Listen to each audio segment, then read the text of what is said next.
Silchar medical college হাসপাতাল সংলগ্ন ঘুঙ্গুর এলাকায় আইন শৃঙ্খলা চরম অবনতির অভিযোগ উঠেছে।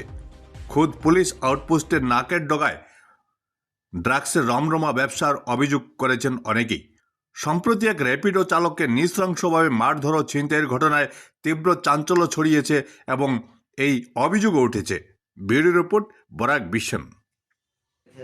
দাঁত আমার যেদিন আমি দাঁত ফালানি হয়েছে, দাঁত ফালানির পরেই আমাদের এখানে গেছি, এখানে আমি র্যাপিডো টিপ নিয়ে গেছি। র্যাপিডো টিপে আমি চাইছি ওটিপি চাইছি, এইটা তো জানি না আমি এখানে ড্রাগস বিক্রি করি। হ্যাঁ, ওটিপি দেন না ওয়েটিং করার। তো আমি যে সময় গেছি ওটিপি আর আমার আনন্দ গেছি, সময় আমার ঢুকিয়ে আমারে মারামারি করছে।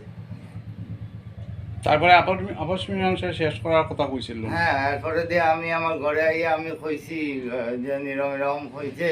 আমি তারেও ফোন করে আমি কইছি যে এরম করছে আমার লগে।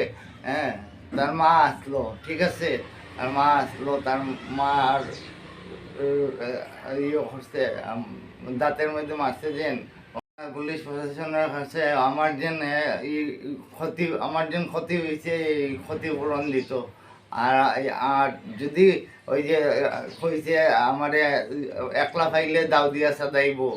হ্যাঁ হ্যাঁ, এইটার লেগে আমি এখন ঘর থেকে বাইরিতে আমার চিন্তা করে, আমার মায়ের টেনশন করে, আমার মায়ের ডরায়।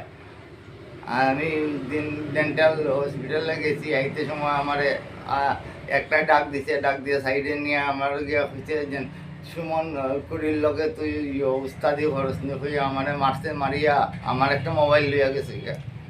টাকা কত আছে? টাকা আমার আসলো 4,000 টাকা পকেটে আসলো আমার। ঠিক আছে।